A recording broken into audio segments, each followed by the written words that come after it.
Yeah, I was lucky enough to have 4 years of drafting in high school. So I arrived at architecture school Yep. knowing what a scale was and that kind of thing. But at UF anyway, the bachelor's degree is in design, not in architecture. It's Oh from the yeah. architecture school. So you get there and I'm like, give you an assignment. I'm like, okay, what scale are we going to draw this at? No scale.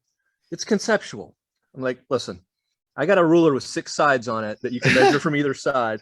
I got 12 scales that you're going to pick one and I'm going to draw to that. No, no, no. Just draw the space. Like, oh God, this is not going to go well.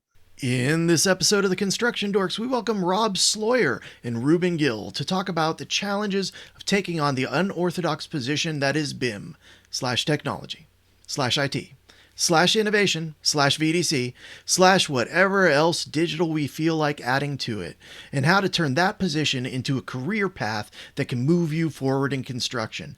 It's a great conversation with lots of tips, so please enjoy. And we're live. That's my Jeff Sample shout out. So welcome to the Construction Doorcast episode 37. There might be a question mark at the end of that. But, you are a unicorn. What's next?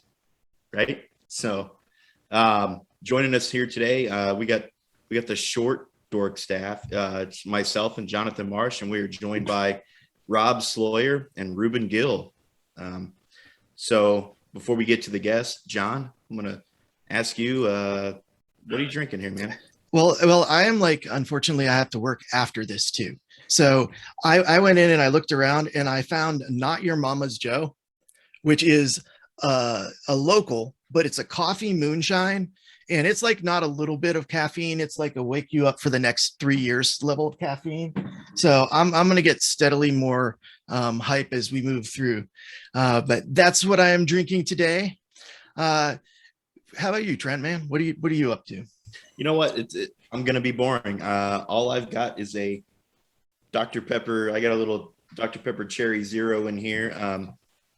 Late day at the office. I just got back. We wanted to get this show in because we have a great show. And then actually tomorrow morning, I am jetting out for vacation. So I've got a lot to do tonight. So I'm going to kind of keep it light. But Rob, what about you? You enjoying something? Yeah, I've got, I think I listen often. I don't know if you've had rum guys on before. I'm a rum guy, So Florida Cognac 25. It was a promotion congratulations bottle of rum for my wife. So it's a nice sipper. Little on the rocks action with the fancy sloped ice cube.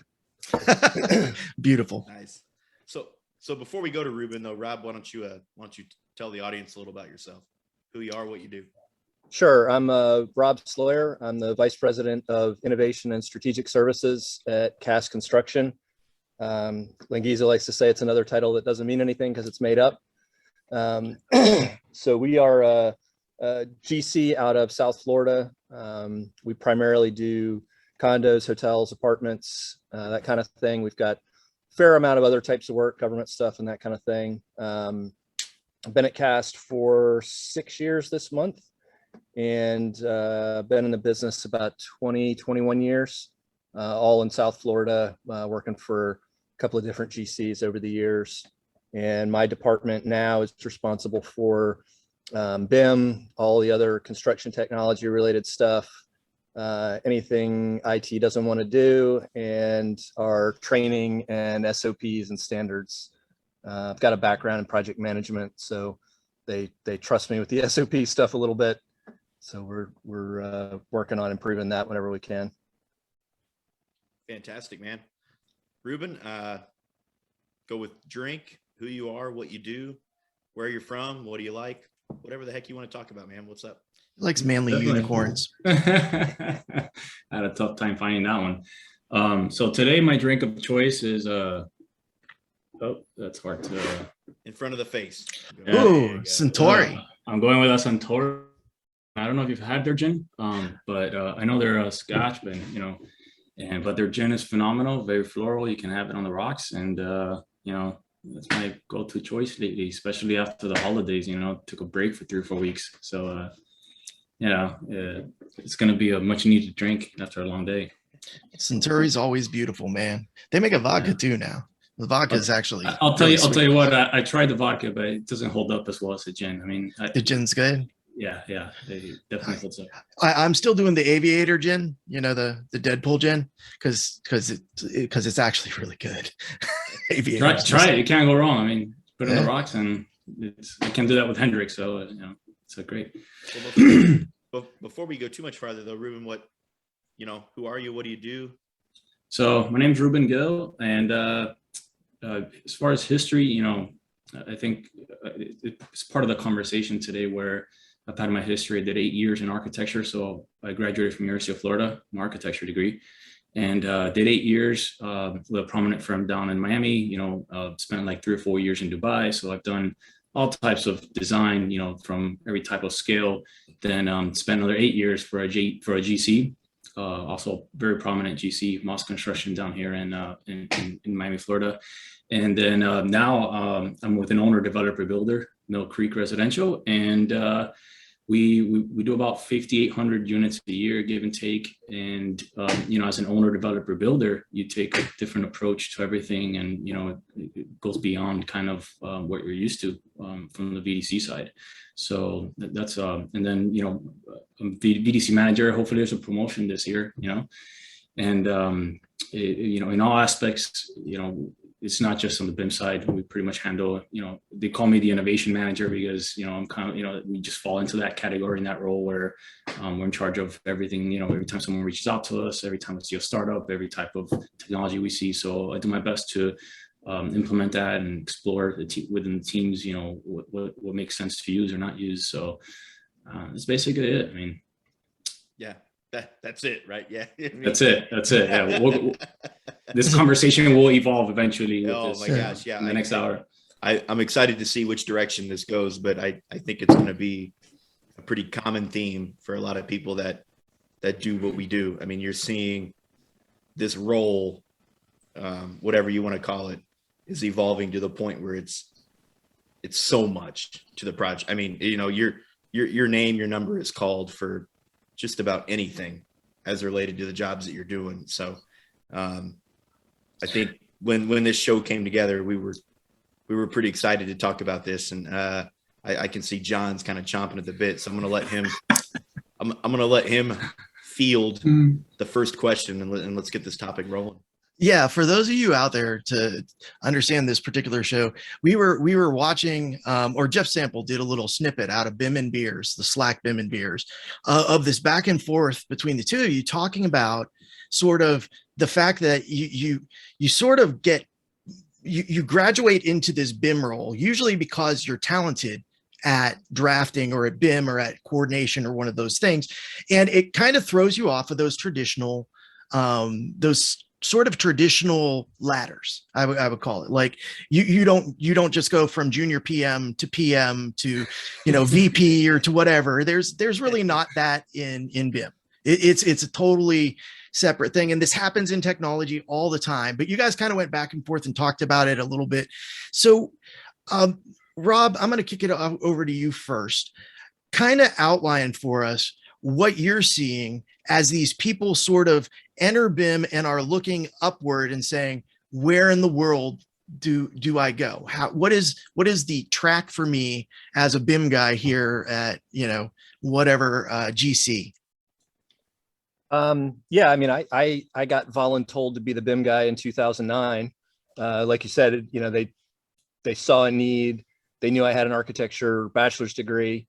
They equated modeling with drafting with architecture, and they're, hey, you're the BIM guy. And at the time, for me, it was better than getting laid off. We were smack in the middle of the recession. I frankly thought I was getting called in to get whacked. I got called in. They said, "What do you know about BIM?" I said, "I can spell it frontwards and backwards." And I've been waiting for this call. And then I went back to my desk and Googled it because I literally had no idea what they were talking about. You didn't realize you were getting whacked. Right. Different form, man. That's all it was. But yeah, I think, things have changed since then in a lot of ways. Like, for the first several years of me doing that for that company, like I think a lot of guys, even a lot of guys and girls now, you're super alone, you know, and yes, the internet was out there. Yes, Google was out there, but you know, there wasn't social media. There wasn't the connection there is today. And, you know, South Florida in particular is not necessarily the hotbed of BIM activity. Present company of Reuben and I excluded, of course. So, you know, what I see now is a lot of people still get into it, or maybe even more so, get into it because they feel like there's a passion for what's going on in that side of the business. So I think some people, whether it's they went to school for construction and maybe they don't like the day-to-day arguing with subs and, you know, digitally stamping submittals and that kind of stuff, and they're looking for something different, or they have a, you know, propensity toward technology, but you know, people just tend to jump into it with both feet.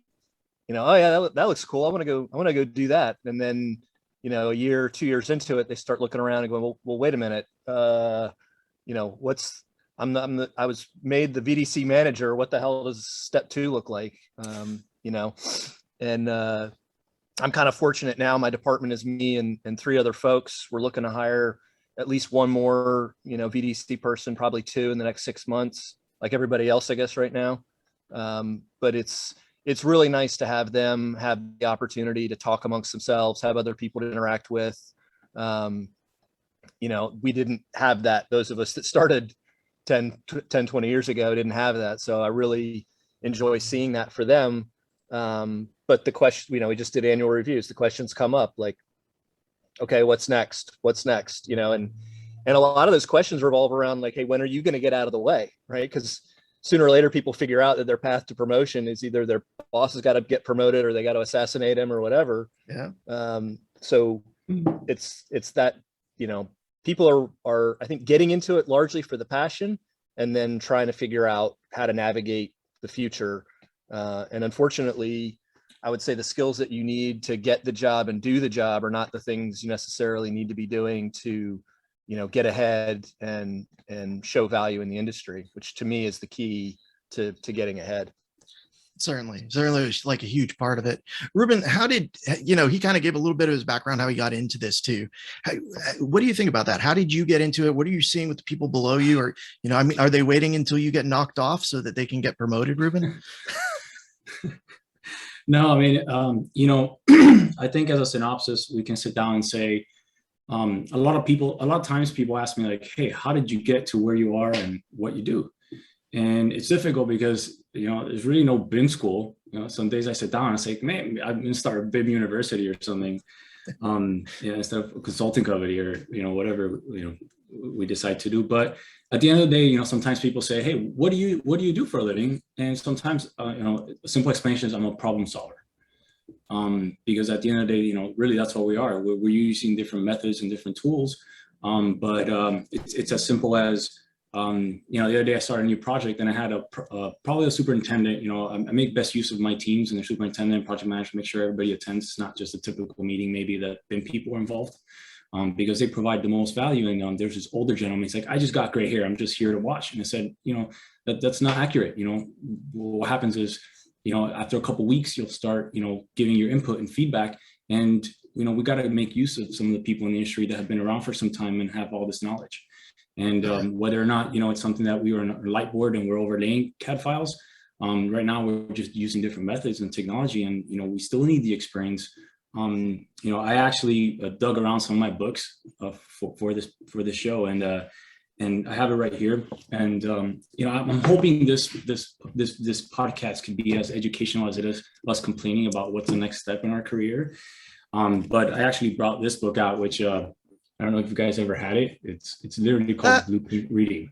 Yeah. And you wouldn't believe, you know, how many interns and how many people in the industry, whether, you know, when I was an architect and I went to GC world, I was used to, you know, looking at design drawings, but did I ever really practically look at them and see what a gate valve was, or was it over a duct or under a duct? And, you know, I make sure that everybody that I come across that's young, and, you know, I'm sure we'll get to that eventually in the show, and we'll talk a little bit more about maybe what it takes to get to the next level, or maybe some of the more complex things that we do. But but yeah, there's simple things like this that you won't believe how many people come across the table and never really look at the drawings and really understand them, whether they're in 3D or 2D. Yep. Yeah, I know that was a big challenge for I didn't realize that people didn't know how to measure. That was when I would get people into the BIM department, I'd be like, hey man, go measure that up that skid, come back to me. And they come back to they were like, I'm not sure how this measured up. I'm like, oh, this is not good. Like these are people that coming out of engineering firms or something else where they've been in it for a while, and you're like, oh, but you've never actually had to measure anything. Now you need to learn how to measure. And me and Trent kind of cheat because we're surrounded by people who spend all their day in the field sort of installing. And I'm sure you guys do too. And that gives us like all this extra education, like you said, the guys with gray hair. But as you guys are, I got to say, both of you though have found a path through all that. Like, I don't know if you've ever written down your path because, you brought it up. It's really tough for us to explain to people how we got where we are. And I know I've written down like, okay, I started at the video store. From there, how did I get here? Because it makes sense. Like you need to have a progression. What do you think are some of the, a lot of the people are going to tune in to find out they're BIM operators sitting at that desk every day. They're like, what do I do next to move up? Short of knocking off Rob. Like, what are some of the things that you think are effective, like you said, educationally, that they need to do to reach that next stage? And what do you think the next stage is for a lot of those people that are sitting there? Well, I talk a lot with the folks that are on my team with me about, at some point you need to develop a passion for the business of the business. And, if what you want to do is, effectively 3D drafting, that's cool, right? I'm sure there will be some form of position for that for quite some time. I would argue maybe if you're 25 and what you want to do is 3D drafting, that you're probably going to work till you're 75, and maybe that there's not 50 years of 3D drafting to be had.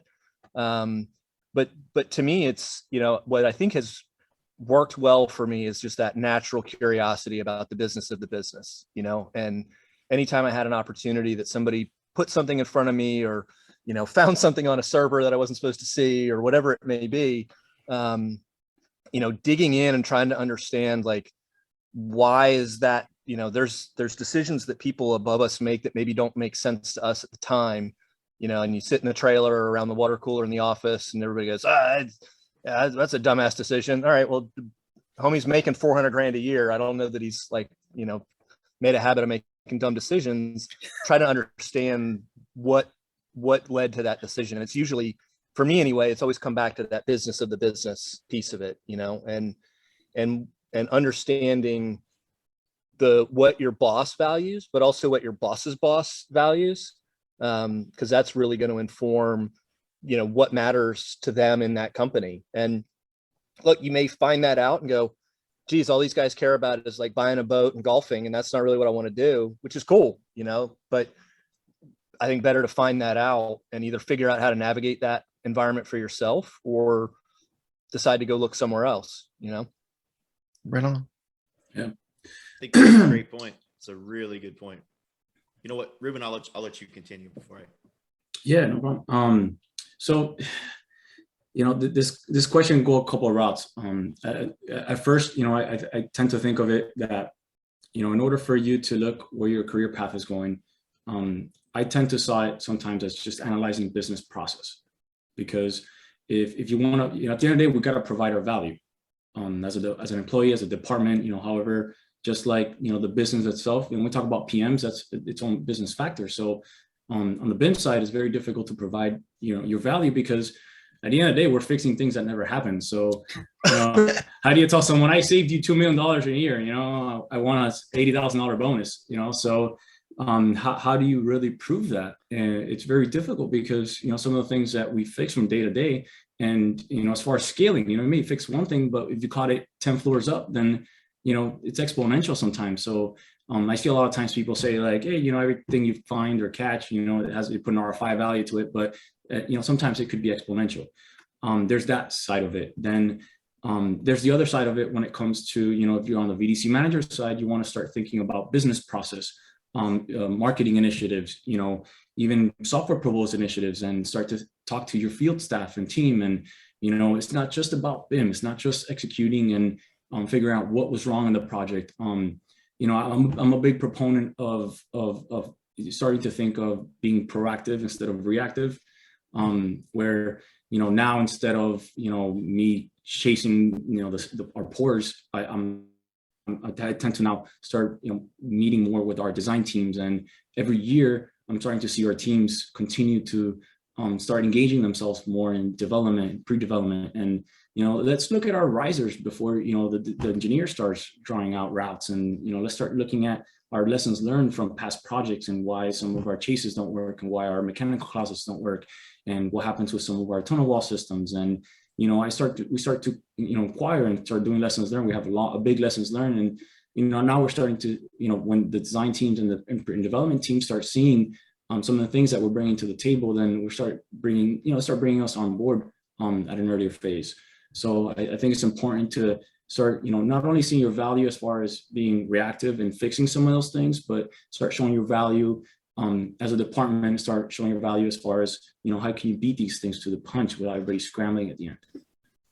I think that's a really good point. I mean, we've always struggled to see where the value with a lot of this is. And, Reuben, you're right. It's hard to prove at that micro level, like task by task, like every problem that you've solved. It's really hard to prove what that's gained you. But I think as a small mechanical contractor, smaller regional contractor that I work for, we're starting to notice it more at like the macro level of what we do, because we recently, John Marshall talk about this sometimes too, but we've recently been going through process mapping, like trying to really define what we do as a company. And we segregated kind of each piece of the job cycle out, whether it's like acquisition, pre-construction, construction, closeout, this stuff. And then we're talking about, okay, well, who do we involve to map this process? Like who needs to be involved in pre-construction and acquisition and construction? And it's really funny because BIM found its way into all of them. Like it ended up being one of those where you're going through, it's like, well, they need to be in that too. They need to help map that. They need to help map that. And it's like, so at a macro level, you're like, yeah, this is pretty valuable because it's involved in every piece and part of what we do day in, day out. And I mean, I know both of you guys didn't come from like the trade side like John and I did, but I think John and I applaud kind of the businesses that you guys came from for making BIM more of a thing. Yeah. Because I think as a trade contractor originally, we were kind of sucked into it as like a bullshit requirement. We're explicit, I can say it. Like we were kind of, I think that's where it started with a lot of the people, was like, yeah, this GC's making me do this.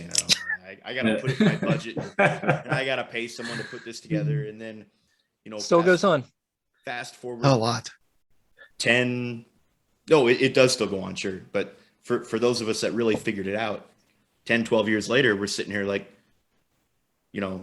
we leverage it in every piece of our business. Yeah. So I applaud you guys for getting the ball rolling, but I'm curious to know, Rob, Reuben, whoever wants it, do you see some of the trade companies that have really adopted this help push it along? I mean, I know you still have your problem children, but I mean, do you guys ever deal with someone like maybe John and I, where we are, that's kind of helping with all this and maybe moving it forward? Rob? I don't know if we lost him for a second. Oh, You might have missed me. him. Yeah. Have you, Rob? Go ahead, Trent. No, just saying, from the roots of it, where it seemed like it was more of a general contractor lead item, with more and more trade contractors, at least from what I see, pushing this farther and farther because it's becoming such a big part of their business. I mean, do you see that helping, this BIM ball rolling at all? Or do you work with anyone that's helping with that? Well, my first BIM job in 2009, I remember calling the the job site and saying, hey, I'm going to need the models from the steel sub. And they're like, no, there's no way that guy models. And I called the steel sub, got the number of their detailer, called their detailer, and there was this lady on the other end of the line. And she goes, oh my God, I've been waiting for this call my whole career. And I said, what do you mean? She goes, well, we've been modeling all this stuff for a decade, and then we just hit print and turn it in as a 2D drawing. And I'm so excited to hear that somebody actually wants to make use of the files. Wow. So, that was like my first. Now, then I turned around and went and got in a big giant fight with all the MEP trades in 2009 that didn't want to model. But, I think there are pockets of that out there.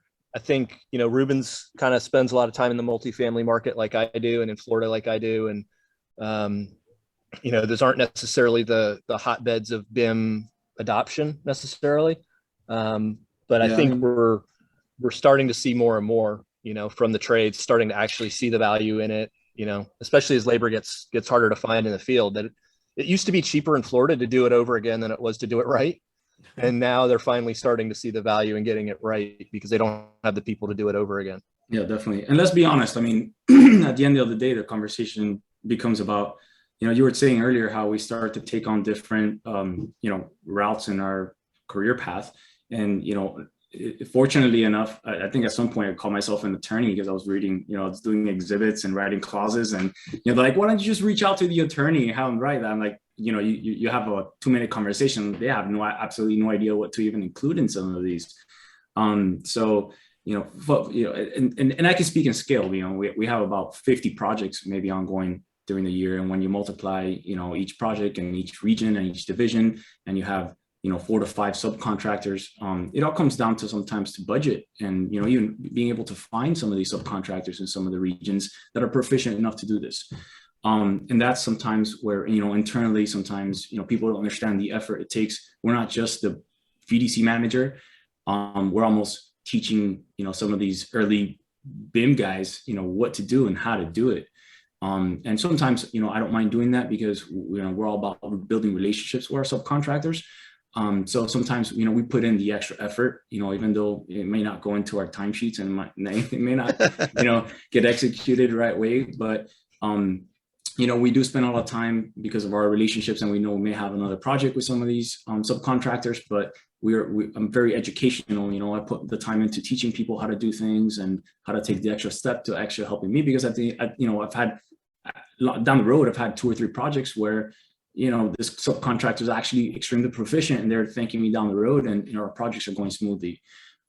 So in that aspect, yes, is it hard to find? Are we coming across a stage in the industry where it's difficult to find people? I mean, I think this conversation started in the Boom and Beer because, we sit there posting 2 or 3 posts a day trying to find people. We're like, hey, do you know anybody in this region? And, just like everybody else, we're trying to expand and trying to find people. And, I get resumes across the board, and it's difficult because I get resumes where people put BIM across their resume.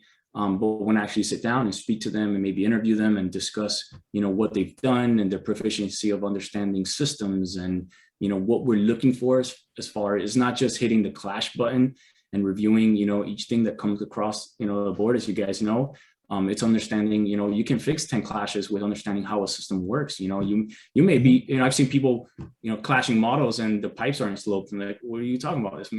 Let's slope this pipe, 1/4 of an inch, depending on its size, or Nathan, let's see, what it happens down the road. And you may have other problems. You may be creating other problems that, you may not have had by, having them adjust and move models. So there's a lot of intricacy into, that's why we call ourselves unicorns, because we have to have an understanding, a deep understanding of systems, what they do, where they go, what's missing, what's not there, what's modeled. And you also have to have a passion for it, because, as much as I'm as experienced as I am, you wouldn't believe how much I learned from the guys to date. So I could be in a meeting and, if I make sure I highly advise this for everybody, sure that not just the BIM guy, but their project manager, their field guy. I do my best to teach these guys what tools we're using and how we're using them. And you wouldn't believe how many times they've been out in the field for weeks or months. And when they join our meeting, a week down the road, they're like, why wasn't I here every week and wasted an hour, sitting with you guys? This would have resolved a lot of problems I was having on the field. So I think it's very important, like I said earlier, I want this to be educational as well, not just as complaining, but, make sure that your field teams are involved and their field staff. And you wouldn't believe how many times I see an issue, and, don't be afraid as a coordinator or manager, whatever your stake is in the project. Make sure you sit down and say, what do you think about this? Ask the trade, ask them. They may be afraid to speak, but you wouldn't believe how much you would get out of someone when you ask them, what they think about the situation. And, don't try to fix everything, but be the delegator, initiate conversation and get everybody across the board to talk about how, to fix something. Or, some trains are afraid to speak, and then down the road, like, well, I didn't want to change that. So, well, why didn't you say something? So, I'll shut up for a little bit, but because I could spend hours talking about this, but yeah, I mean, that's kind of the idea. Let me piggyback on that. So I actually have a different Reuben, story I think go ahead. Go ahead. Or I have a little bit of a different background than Trent. And then when I got into it, I had come from an engineering firm to a contractor who wanted to do prefab. So every line I drew had to be real and sloped, and it was going to go out and get fab. Like the first major job that we did was underground for a dormitory. We had a Trimble on the job. We're laying out stub ups, and the architect's like, how do you lay all that out? And he was, because they didn't know, they hadn't seen this stuff. So up where I was at, I would definitely tell you that the trades were far ahead of the architecture in terms of realism. Not necessarily having a pretty model, but having like a real one. The trades were way ahead, and it kind of now is all coming together where it's really exciting. We have architects like you guys and GCs like you guys that are doing real models and, scanning to make sure it's right, and, pulling in a little reality capture where necessary to deal with that lack of detail.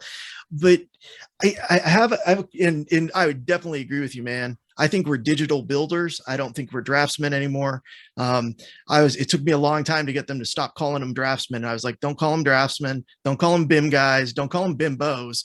And, just they're digital builders, that's, I think, where VDC came from. But, I got to ask you, so with that change from people that just want to draft, which doesn't require you to understand how to install. You can draft and not understand the install, to this.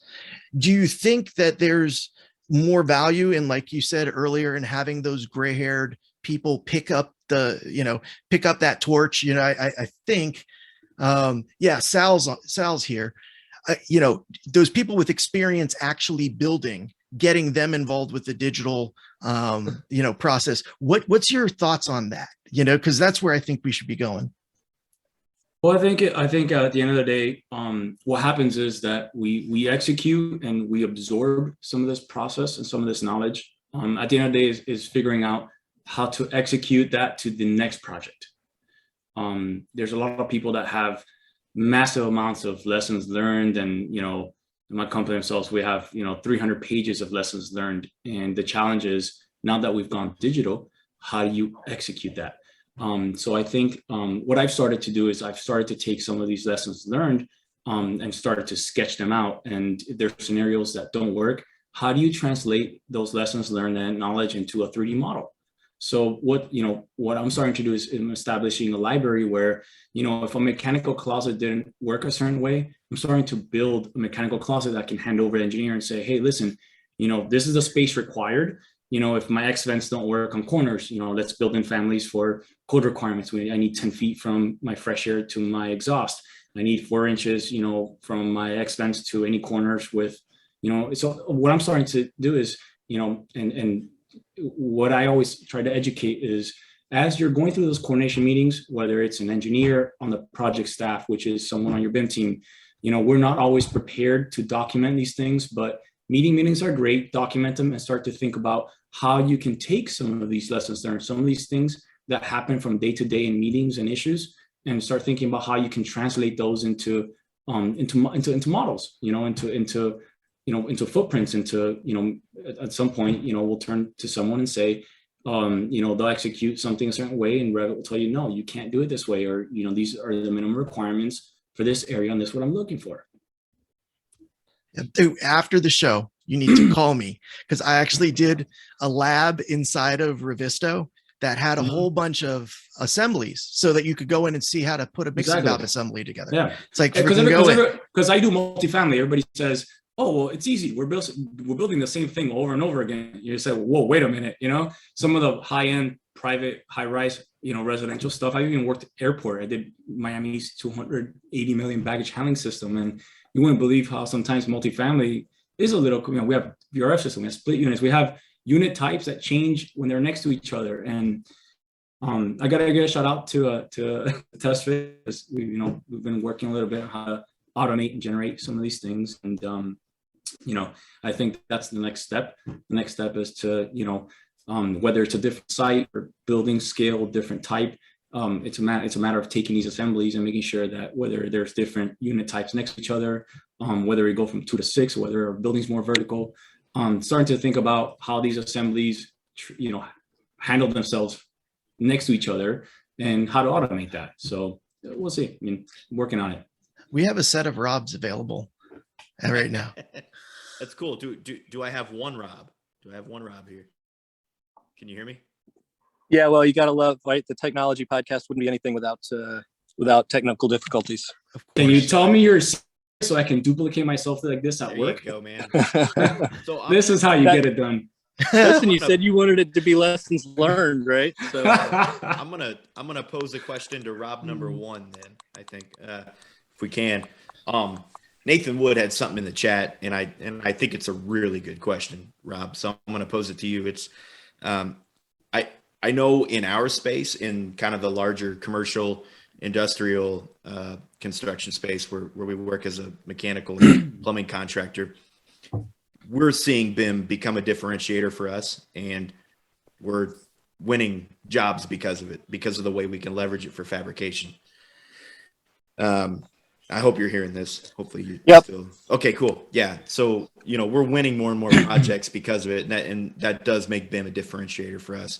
What Nathan's wondering is, to the multifamily builders, are you guys seeing this be a competitive advantage either for you or, for the trades that are working for you or with you? Or, are you seeing kind of more and more of those people get these projects? I think Reuben's a great example of that, right? Because he works for a multifamily developer, right? So the fact that a developer builder like, I don't know if he said where he works, so I'm not going to say it. He can say it if he wants. Like his employer, the fact that they're recognizing the value in somebody like him, I think is a good sign of where things are headed. The talking earlier about understanding the business of the business, when you're in multifamily and condo and even hotel, that's those parts of the industry. A lot of those developers don't retain the buildings that they're building. A condo by definition is sold, piece by piece and eventually turned over to the association. So I think when you're trying to show the value of any new process or innovation, whether it be BIM and VDC or, documentation for facilities management or QC for waterproofing and leak prevention, you got to understand, does that client necessarily, is that part of their pro forma, is that part of their calculation in finding the value in the building itself? Because if they're just going to turn around and sell it, then maybe that piece isn't as important.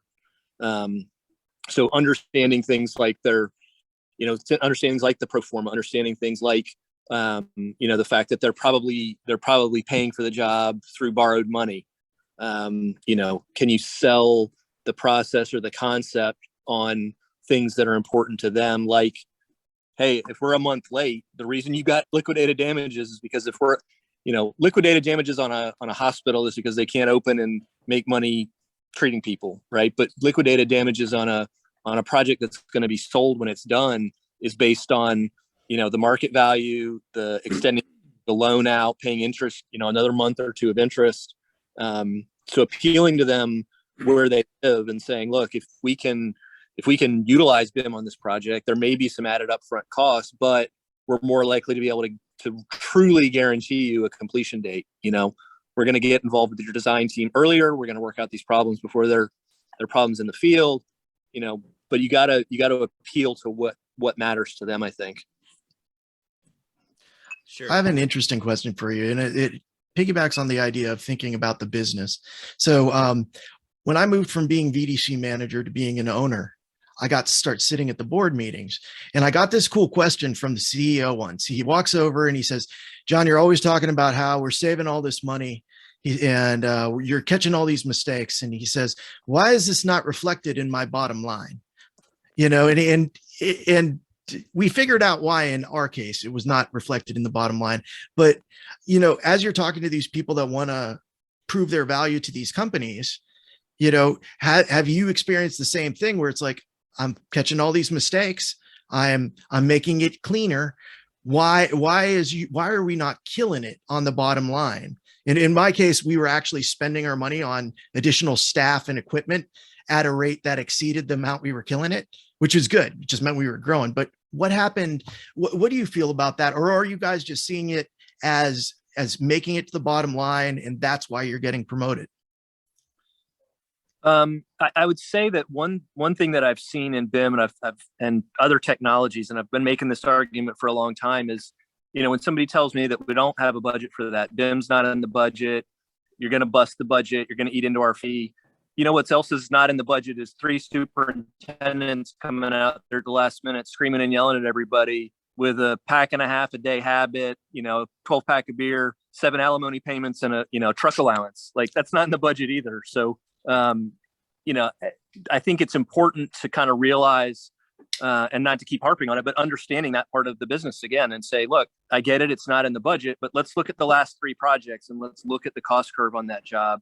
Let's look at the staffing on that project. It doesn't have to be a 1-for-1 with the job you're doing. It could be a mid-rise apartment compared to a garden style apartment. People go, oh, that's not related. Well, it's related is it's probably the same subs or the same, classification of subs, and it's the same end product. And, that's where we can look at those costs and say, okay, that wasn't in the budget either. But you have to have that understanding of budgets and costs and those kinds of things that, maybe you don't need in the beginning, but you eventually need that stuff, down the road, to be able to kind of sell that value proposition in that way. Yeah, I can piggyback on that. I'll never forget, earlier in my career, I was dealing with an owner on one of our high rises down here in South Florida. And we spent about 2 years dealing with growing pains with an architect that did CAD and outsourced Revit, and one day at the end of the project we had a lot of growing pains, a lot of challenges, and you always get the man, this was a difficult architect, I can't believe we worked with him, and here we are 6 months later, we're bidding on this project, and I see the same architect from the same owner. I said, why do you have the same architect? And he said, well, I either hire an architect within my budget and a proficient contractor, or the other way around. And he's like, I'd rather you fix my problems. And so I think that piggybacks on a lot of conversations when times we have certain regions and subs that aren't proficient. And what I do is I'll sit down throughout the project. The best thing you can do is just document major issues, document how long they're going to take you, document when you start your project on coordination and at what stage. And the best thing you can do, like we always say, data is is a form of it drives a lot of our decisions. So even though we're coordinators or managers, or we're dealing with some of these things, don't lose the business side of it and some of these logistics, and start to think, when you start to think about your value, document when the project starts and ends.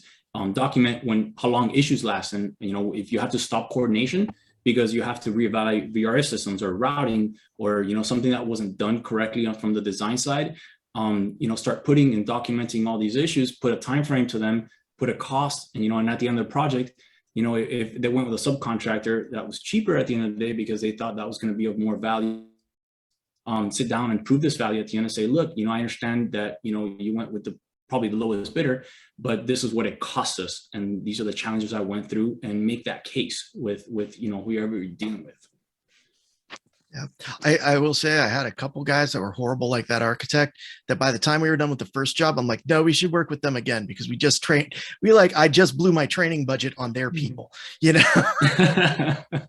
Yeah. You know, it is hard to quantify stuff like that. And I know Rob, Reuben, I think both of you alluded to it earlier about, I think the definition of the job is problem solver a lot of times. I mean, that's what you're doing. And I'll probably get in trouble for bringing it up. I know because Travis Vossi's not here joining us today, but you know, in a conversation recently at a conference with his boss, Jeff, you know, we were, John, you were there. I mean, we were alluding to the fact it's like, you know, because Jeff was like, he's like, you know, how do you quantify the value of someone who does something kind of like what Travis does? And then he's like, I see the amount of phone calls that he gets, the amount of this that he gets from everybody within the company. And it's like, I think he's like, you know, every phone calls is a problem or is a question answered, or is a, you know, something that's keeping people moving forward. And it's like, how can you say that that's not valuable to have around? I mean, and I think, you know, these unicorns we talk about that come in here and get involved in this process, that understand so much about the business, that's it's difficult. I mean, dividends. It's funny because when you look at some of these companies, you know, that target different people in the company, because remember, I'm an owner, developer, builder. So from managing our water systems, you know, to, you know, we have a lot of companies that want to manage buildings and, you know, review resources in the building, from, you know, from that to marketing, to see how we market units and what we use to marketing, to, you know, how we initiate conversation with tenants, you know, and provide value, to, then so, you know, I spend half my day just keeping up with startups and figuring out who is evolving in the industry. And, you know, we talk about this Slack all the time, and, you know, it's a great value to have a lot of resources in our chat, but the least to say from Revit, you know, managing Revit. I mean, I have this mind map of all the things that we do in our position. And when you start like in detail, start looking at some of these things, like, well, how do you find the time to do all these things? Like, exactly, you know, I mean, there's a lot of things that, you know, you call as VDC managers, or, you know, whatever you want to call a position, whether it involves innovation or, you know, chief heart officer or chief, you know, unicorn officer. But, you know, at the end of the day, you know, I'm involved with, you know, the finance side of it. You know, there's a lot of technologies that we're exposed to that some of the other departments aren't exposed to, you know, so I'm sure everybody's experienced the conversation when you throw a model into an estimating system, you pump out numbers, and, you know, in 2 hours, and the estimates, but we spent a week, you know, reviewing these numbers and doing things. You're like, whoa, wait a minute. And then there's the resistance, you know, there's the side of when you do find some of this technology that, you know, eases up and does some of these roles or tasks for other parts of the company and divisions, then, you know, a lot of people are not threatened by it, but you have to start, you know, you'd have to start understanding that it's about, you know, putting some of that time that you have into more valuable things. You know, what's the next step? How do you improve upon that, you know, upon that technology? And what's, you know, so again, you know, even though it's the BIM side, I always call us like the technology, you know, I think sometimes, you know, I think the other day in Slack, we were talking about the IT departments. So we're somewhere between IT and the other side of the company, where, you know, IT has a hard time managing, you know, software sometimes, or user rights, or some of the more technical parts of it. So our BIM department could have its own IT person managing things internally, because I spend most of my day, you know, not most, but a good portion of it is software licenses. Like, someone doesn't have access, and, you know, IT doesn't do that. So the BIM department doesn't have an IT person to handle some of those. I mean, we shouldn't be handling some of those, you know, roles or tasks. So I think at the end of the day, sitting down and having an understanding on the BIM department should have its own budget, its own department. It should, you know, you should kind of, you know, distribute some of these, you know, jobs and roles to other people that can free up the time for us to get to that next level in our career, that next step. You know, yeah, Nathan, for those that have been doing this for a while, like I always make the joke, you gotta be your own pit crew, you know, in BIM, you know, or really any kind of construction technology, right? If you're the first person in your company to get a drone pilot's license and get authorized to go fly, then you go crash it. Like, you can't bring that back to the guy that's fixing your email server and ask him, you know, to put a new propeller on the drone. And then you have to deal with risk management. Yeah. Right. But, same thing's true of all the computer stuff. A buddy of mine that I went to architecture school with, we were texting back and forth today, and I asked him, he showed me his cool new home office setup where he's got a second screen, a little portable screen to sit next to the laptop. He's got kids and he's losing out space to the family. I said, dude, have you ever stopped and thought about how much of your own money you've spent on stuff that you use solely for work? Right? Like that second screen, just for work. The microphone that I was talking on before this thing crashed, just for work. Like, all these things. And we really are our own pit crew. Like we got to get in and we got to get in and drive. Yeah. And it's for somebody like me, I'm not a computer guy. Like I don't, the computer that I own is the computer they gave me from work. I don't have a computer. I don't, do that stuff. So it's super hard for me. Which goes to say, I mean, the same concept, we have to figure out, I'm a good friend of Buck Davis. So we got to figure out, I remember the Quadro days when, IT used to be like, oh, this is the best desktop machine for you, what you do. I said, whoa, wait a minute. No. And at some point you got to figure out how you build a system, benchmark it, and I'm sure you've had Buck on the show to explain all these things, but we have to pretty much, be our own people and learn these things. So that's again, it goes to say there's a growing pains, and it's a challenging part of a core of a department that does a lot of things. And, we kind of branch out to every part and division of our company, and we provide some of that value. So it's hard to show some of that value and, get some of those returns or get a position that can, feed off of that. And again, we got to make up the title today. I think the reason you got to make up the title is because both of you are pretty big trailblazers, and like Nathan was saying, he's like, harp away, Rob, because that's why you get to be VP. I'd like to kind of go back to that actually, because I think you guys really represent how to be successful from BIM and move up through a company. Like the company is so interested in keeping you that they've created new titles just to make sure you have somewhere to go that's not someone else, and I think that's probably happened. And I would also say, like, in being those trailblazing people, you were talking and Reuben, and all I'm like is, oh, you have too many things that you want to do that would make my company better. I'll hire you people to do them.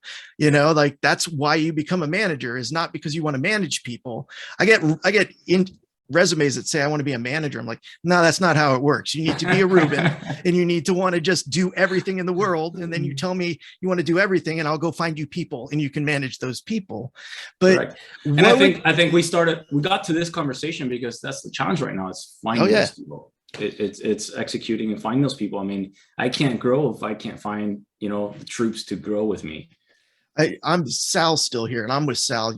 We go out to the field. We grab these people that are builders, and it's easier to teach a builder how to do software than to teach a software dude how to, have 30 years experience building. But can I ask you, for those people, they want to be a construction technologist, but they're just not getting traction within their business.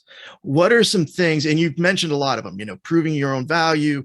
Rob, you've talked about being on the business. Can you guys think of some other hints for them? They're sitting behind the computer every day. They're doing the same job. They have a project that's probably going to last the next 18 months. And they're probably good at what they do. So everything that goes wrong goes to their desk, not to that guy that's can't do anything.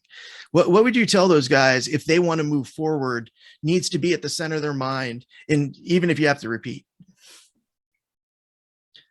Yeah. Rob, I mean, Nathan just threw chat said empathy, which I can't stand that word these days. I feel like it's overused and quite frankly, misused more often than it's used correctly. But I think the basic concept there is accurate of, another way to say that is it's not all about you. Right. And I've made this analogy before that the BIM guy is sometimes like a medieval priest, with the Latin Bible, and only he knows what's in there. You just got to trust him that like touching certain things is all wrong and drinking certain things is all wrong. And, but they keep it in this little box, and they walk around with it, and somebody says, can I see what's in there? And they go, look here, you can see this little piece. Then they go back to the office and they go, dude, the field sucks. Those guys don't appreciate me at all.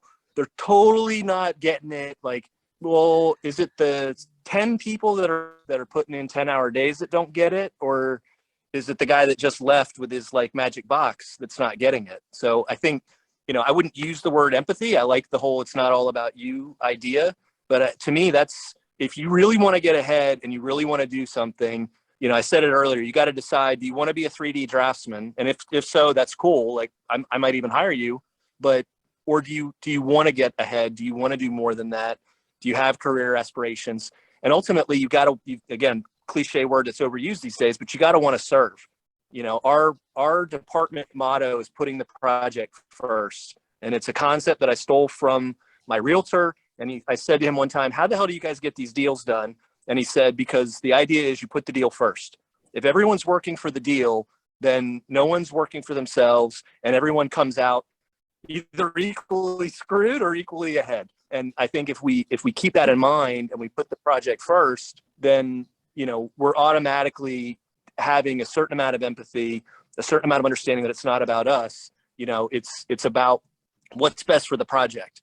You see the BIM guy that like runs down this whole issue and then goes, okay, project engineer that just got out of school, I want you to write this RFI for me. Like, what the hell? You just like, it's a super complicated issue about cooling towers and chilled water routing. And now you want to give it to this kid to write it. Well, you understand that, you write it, right? That doesn't make any sense. So that's our thing, is what's best for the project and putting the project first. And I think it goes to what Nathan said, I'll say it again, the empathy word, like you just got to be able to understand that what other people, it's not a solo sport, right? This isn't golf, right?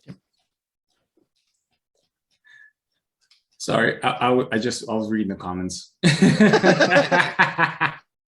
I think Sal had a good one, man. He's like, hey, when you look at the person drawing for you, would you let them be your foreman? Because I know that I plan in detail more than the foreman does a good amount of the time when I was drawing, not all the time. And foreman would probably lynch me for that one, but what would you say, man? What would you tell that guy that's sitting at the computer? He's still struggling. Yeah, and to me, struggling sometimes, it's just at the end of the day, like any other business factors, providing value. Now, you may not know how to provide value, but I'm a very big proponent. I was always the guy. I mean, if you see some of my sheets where, if someone comes to me for software trying to sell me something, or try to, have us use something, I have a big sheet, like 15 questions. But at the end of the day, it's the ROI and what I get off that return. So a lot of the times, if you're just starting BIM, you'll have a lot of the guys on the team or the PM, someone say like, well, we're spending all this money. What am I getting in return? I understand you're fixing some of these things, but you know what? Don't ever be scared to go out to the field, talk to your superintendent. You wouldn't believe how many superintendents didn't never use their iPad on the field and viewed models, but it's like, I can never view this. So I do things floor by floor. I make things transparent so they can view their sleeves and, their penetrations. And I make it easy for them. So don't be scared to visit the field and say, how can I make your job easier today? How can I help you? A lot of people do not waste the time and effort. Or let's say, before I implement technology, I figure out the use case, who's going to actually use it. I may think it's a great idea, but the person that, is actually going to use it may not. So I do my best to connect with the people that are actually going to use it. I'm the facilitator. So I may spend all day, getting reached out to and seeing all this cool technology. But at the end of the day, if the person using it, if there's no ROI, if there's no benefit to them using it. And that's not to say they may not see it at first. It may take some, we always get resistance, remember, at the end of the day. But it's us, we've got to facilitate that, and we got to, pass those growing pains and maybe make them see the best use of that. And it's not to say you don't have to change the way you used to do things, which is where the risks come from, but show them the benefit to it. So again, like I said, get out in the field, sit down with a person actually using that technology, or actually, part of the team or part of the coordination. And I don't have coordinations from week to week.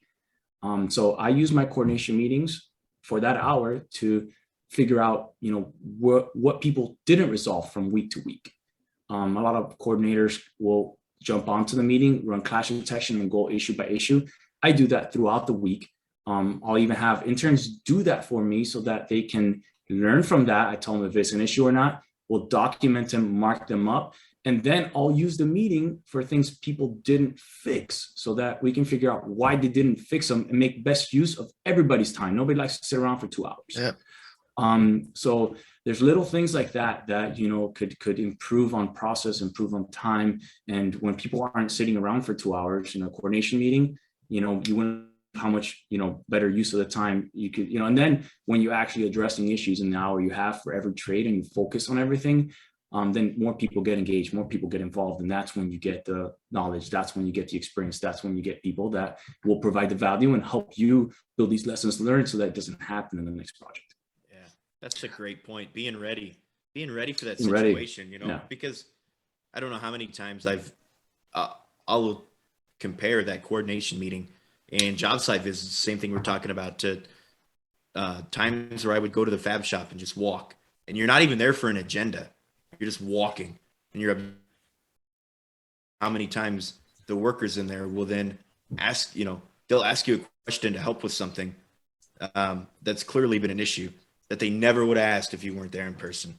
I mean, it's kind of one of those things where it could have been something they were struggling with but yeah, it's engaging and building that relationship. I mean, now it's a problem because now I have, all these projects and all these people, and they want to use BIM for everything. They want to use BIM to engage on issues. They want to use BIM to see the model and view things. So that's where going from BDC manager to like being the center of, now in an OAC meeting, you get involved. So for the same projects that I'm having one coordination meeting, now I have an owners meeting, I have an OAC meeting, I have a coordination meeting. So now everybody wants to use these tools to explore and review the things that they're talking about. So, and that's a good thing, don't get me wrong, but it just takes more of a time. When I had, initially when I had proposed, a VDC manager, holding 2 or 3 meetings a week for 2 or 3 projects, it's cutting short to like 2 projects now or 3 or 4, because now, everybody's making best use of their skill and their time.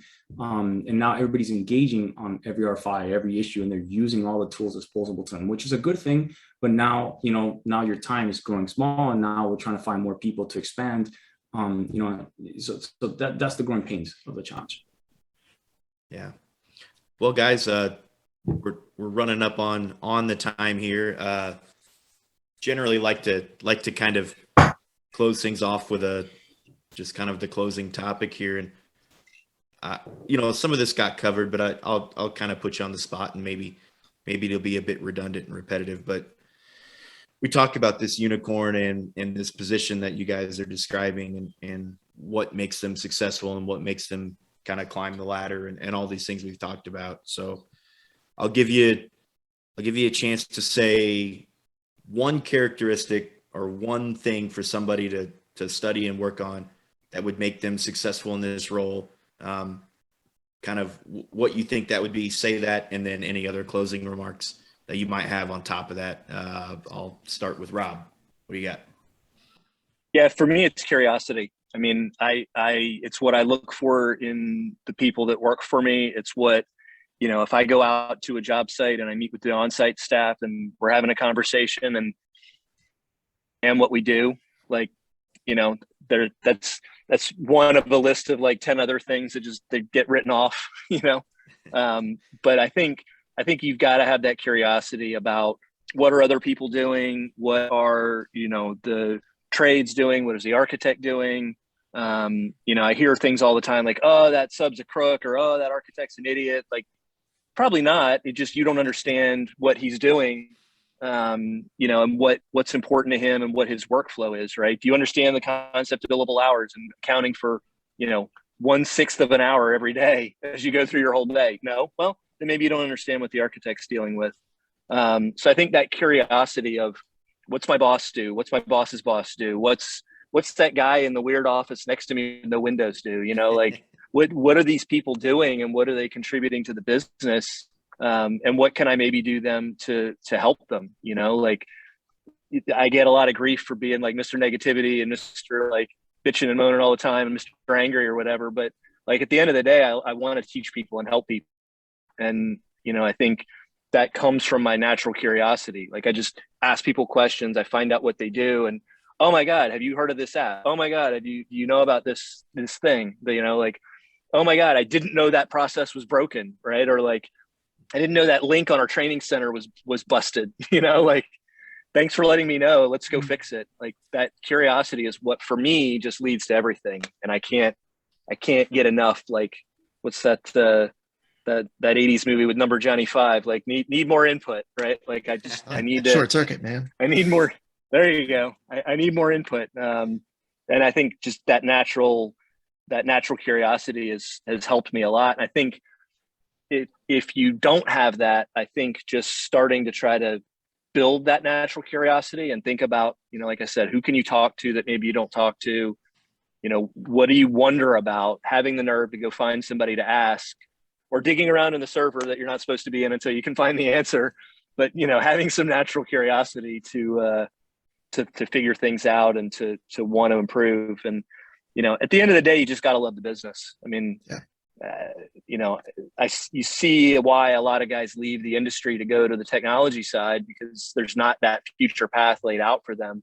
And a lot of us get offered those opportunities. And for me, the thing that always comes back to it for me is I just love the business, and the business of the business. And I can't get enough of it. So if that's not your thing, finding what does Mike Rose say, don't find your passion, bring your passion with you.